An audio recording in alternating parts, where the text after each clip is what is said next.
De Minimus run the world. Today's Flying Talkers broadcast brought to you by PayCargo. PayCargo is the financial platform for moving money and vital remittance information between payers and vendors. PayCargo allows you to move cargo faster and reduce payment costs more than other platforms available. You can pay over 5,000 multimodal vendors for same or next day release of cargo with multiple payment options. PayCargo Quick Pay allows you to make a one-time credit card payment with no registration needed for the immediate release of your cargo. For more about the better way to pay, please go to www.paycargo.com. The better way to and get paid. PayCargo. Great people to do business with. And now to Lowdown on De Minimus. Let us start our in-depth consideration of the de minimis regime with a quote published by Ms. Cindy Allen, CEO of Tradeforce Multiplier. If the option to utilize de minimis was eliminated for goods, large marketplaces may structure the transactions differently for transportation, sale, and entry declaration to reduce costs. They would consolidate the merchandise on one entry per conveyance. They would establish a U.S. based entity, and a U.S. warehouse location, which some of the large online companies have already done. They would then structure the sale to be between the foreign online retailer as the seller, their own U.S. company as the buyer, and the goods would be delivered to the U.S. based warehouse. The sales to the individuals would be considered a domestic transaction as it takes place after the goods have arrived.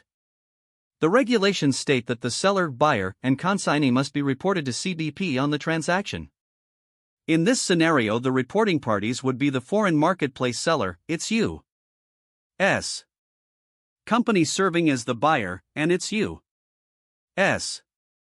warehouse as the consignee recipient. This allows the seller or importer to report the shipment on one entry to CBP, instead of thousands of individual entries. It also reduces the brokerage costs associated with the customs entry. This is the precise language that emerges from the very careful and thoughtful study provided to us by Cindy Allen. You could argue, reading this statement, that this is more or less the picture of U.S. and international trade before e-commerce kicked in. Well, in a way this is a truism. I remember the discussions regarding de minimis that were taking place in Brussels and in Washington. In particular after 9/11, and we all know how it went, U.S.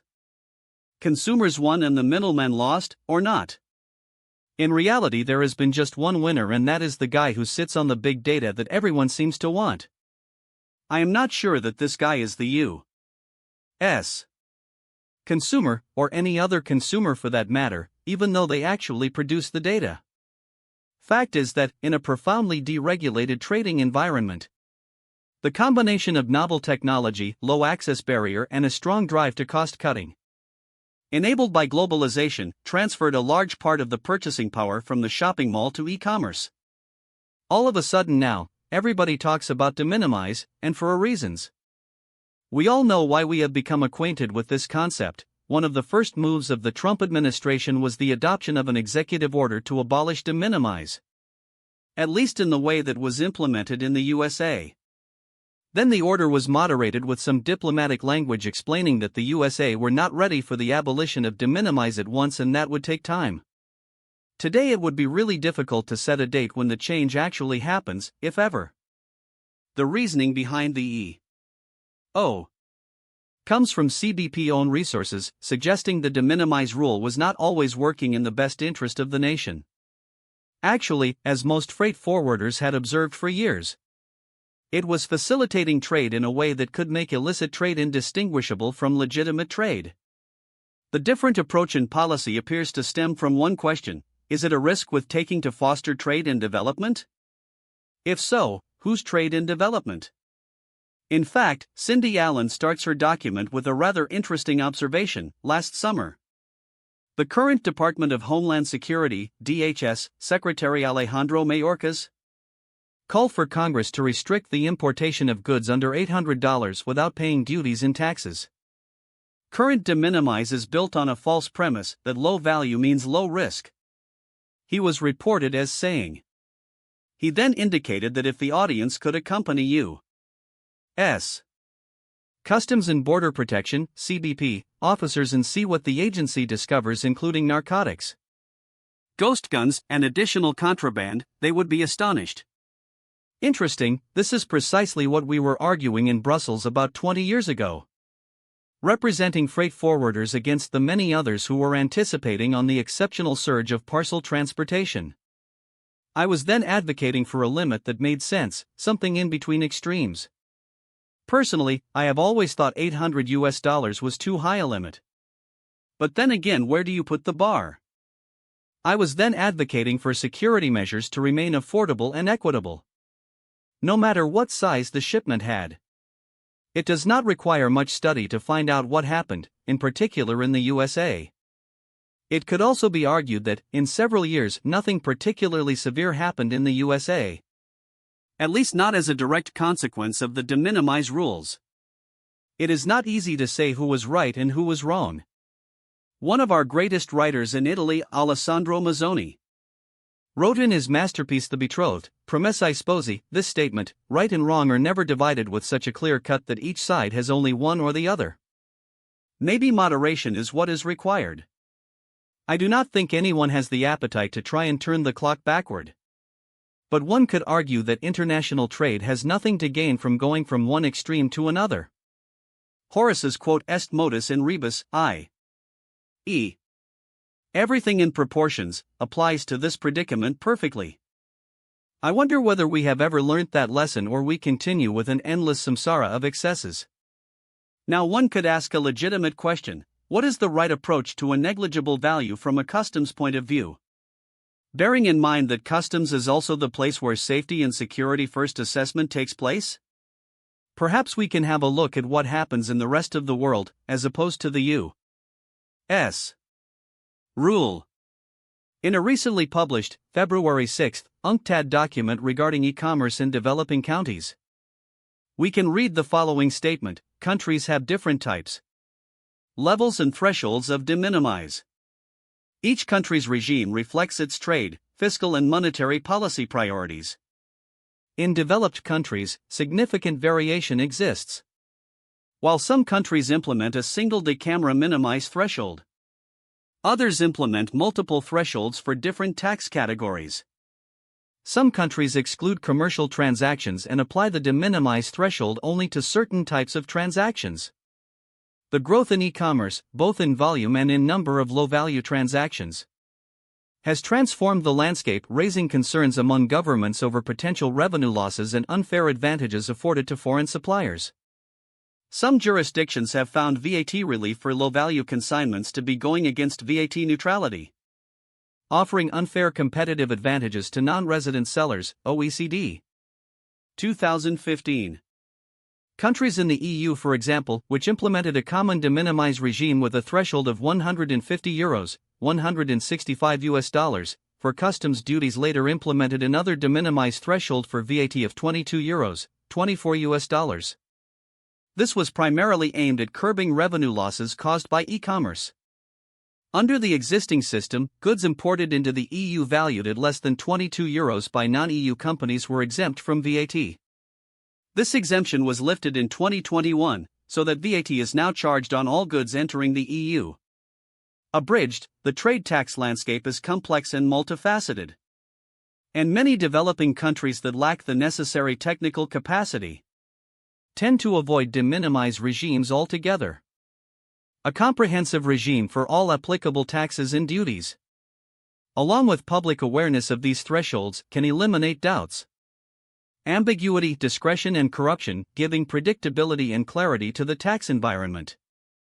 In Africa, many countries do not have a de minimis regime or apply very low thresholds. Certain countries, including Benin, Burundi, and Comoros, use informal arrangements on the ground instead of formal regulation. In Asia and the Pacific, economies generally have de minimis regimes, and thresholds range from under $1 to more than $1. 000, with varying eligibility. For example, the threshold in Indonesia is $3, whereas in Australia it is set at $100. Across Latin America and the Caribbean, the majority of thresholds fall within the range of $50 to $200. El Salvador, with the second highest threshold of $300, established this value in November 2021, with a view to easing non-commercial online purchases. Meanwhile, certain countries such as St. Kitts and Nevis, along with Trinidad and Tobago, lack specific de minimis regimes. This looks like a complicated puzzle, but can one think of adopting the same limit everywhere in the world, as some had evoked many years ago? My view is that it makes no sense, as the values for the same goods vary according to different markets. So one size fits all actually fits nobody in this case. Camera, let me find some common sense from somewhere I know pretty well, FIATA. Stefan Graber, FIATA's Director General, sent us a short and effective statement: the proposed rulemaking by the U.S. CBP on the de minimis exception will have important impacts for trade involving the U.S. FIATA is looking closely into this matter in collaboration with its U.S. association members, the National Customs Brokers and Forwarders Associations of America, NCBFAA, and the Air Forwarders Association, AFA, to ensure that the industry is able to provide crucial input and expertise on the impacts and practical considerations. There have already been some questions and possible ambiguities noted as regards the implementation of the proposed rulemaking, such as regarding the operation of the proposed waiver process for the harmonized tariff schedule. And these will need to be considered carefully, particularly given that the U.S. is such a crucial player in global trade. What is clear is that forwarders, as the trusted partners of shippers, will have an important role to play as regards the trusted first-hand data from the source that they possess, based on the proposed requirement to provide house bills of lading for associated shipments. FIATA continues to work on this and to leverage its global expertise in the interests of facilitating global trade. Camera Brandon Fried of the Air Forwarders Association, AFA, in the USA ventures even one step further, announcing a position on increasing tariffs and changing the de minimis regime. The Air Forwarders Association supports efforts to ensure that shipments entering the U.S. meet safety and compliance standards. However, while targeting illegal or unsafe goods is vital to protecting consumers and enhancing security, proposed changes to the de minimis rule present challenges. Complex data filing requirements for low-value shipments can place a significant burden on freight forwarders and retailers, many of whom are already navigating tight operational margins. Adding layers of compliance, particularly for smaller shipments, could slow the flow of goods, increase costs, and affect overall supply chain efficiency. Furthermore, increasing tariff measures on imports could provoke retaliatory actions from trade partners, potentially leading to a global cycle of protectionism. These measures could disproportionately impact U.S. exports, further straining the economy and reducing competitiveness in key markets. A balanced approach is necessary, one that focuses on rooting out harmful products while maintaining the efficient movement of legal goods. Policymakers should carefully consider the economic consequences of these actions and work towards solutions that protect consumers without stifling trade or provoking unnecessary conflicts with other nations. Brandon's message is clear: fiddling with these rules could seriously hamper trade and eventually even harm U.S. trade in general. At the end of the day, only consumers will be affected by the end result. But for professional logistics operators, only one thing counts: the certainty of the rules.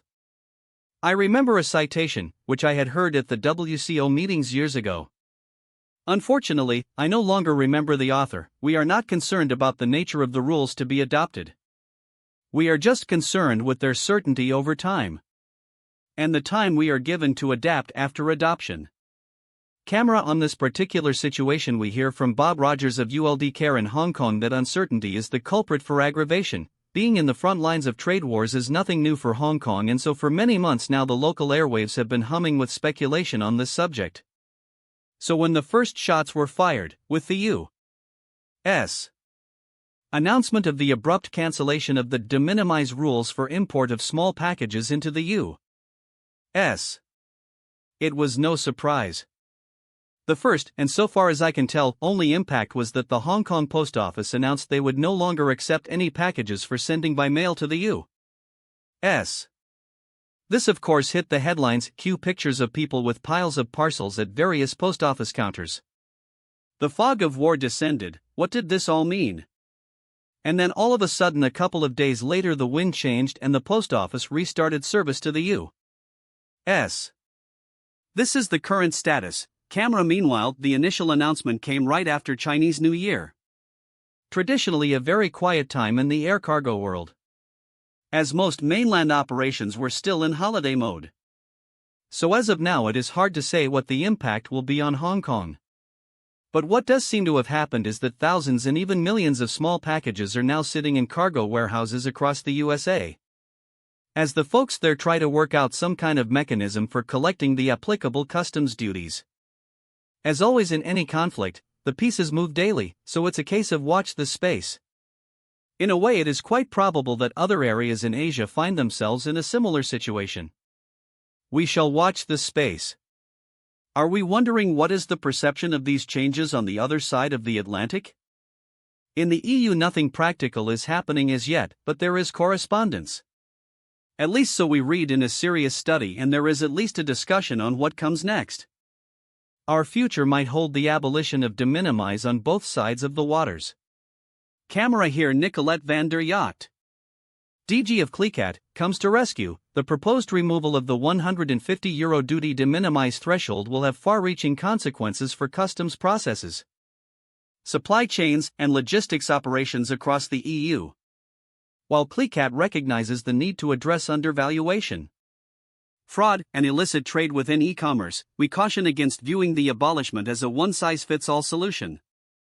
From the perspective of freight forwarders and customs brokers, the most immediate and tangible impact will be a significant surge in customs declarations, dramatically increasing the workload for customs agents. Given the already limited resources available to customs administrations, this could lead to delays at borders, increased compliance costs, and disruptions to supply chains, issues that directly impact businesses and consumers alike. Additionally, CLICAT questions whether the abolishment of the threshold will effectively tackle the problem of undervaluation. Fraudulent practices, such as misdeclaration of value or origin, are unlikely to be fully addressed by this removal. The reality is that customs need detailed data for entry risk analysis to identify undervaluation, counterfeit goods, and other illegal activity. While VAT declarations are already required, i.e.,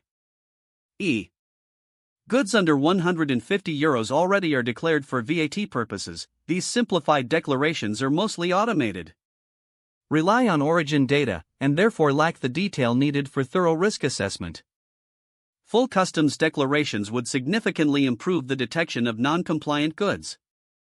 While our members hold varying perspectives, CLICAT urges policymakers to carefully consider the practical implications of this reform.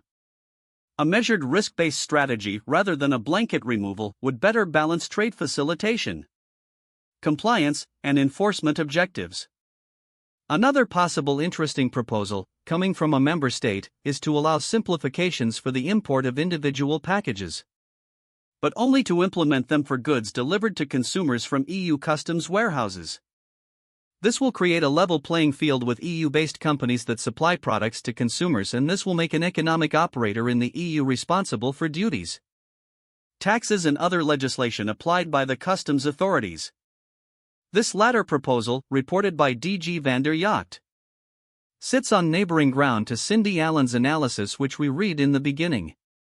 This means we would probably be repeating ourselves if we continue without coming to a close. Let us then conclude this review with the voice of somebody directly involved in the camera operations affected by these decisions. Demetrius D. Jones, Assistant Vice President of Customs Brokerage at EMO Trans Incorporated, ATL, Corporate, in Atlanta, GA, who sent us this note. The number of de minimis packages reached nearly 1.4 billion in 2024, largely due to online shopping. De minimis allows low-value cargo into the commerce of the USA without regard to duty payment or other government agency, such as FDA intervention. Another concern for these types of shipments is the ability for CBP to audit paperwork or examine cargo. The manifests may say it's one item, but in reality, it could be something else, even something illegal. De minimis is scary in many aspects. This statement ends our inquiry with a clear statement: de minimis is possibly dangerous. In the last few days, we have perceived some relative tranquility in the news regarding de minimis. Perhaps because the news was all about a revamped, and at times disquieting, relationship between USA and Russia and an entirely new world order, where China, India, Africa, and Europe barely exist. I am not so sure that at this point in time and in these conditions the de minimis discussion will be hitting the headlines soon again. In my personal view, the one issue Americans should be really taking seriously is inflation, as this could be triggered or enhanced by measures affecting international trade. But even this is a topic that has been put on the back burner for a moment. Perhaps what really matters today is getting to the front row on the Arctic, considering this will be the best place to be in the new climates of the future. That is our program for today. Thanks for your time this time. Uni till next time. Jeffrey saying thanks for listening. And keep 'em flying. Air Carg. And good night, Jow, wherever you are.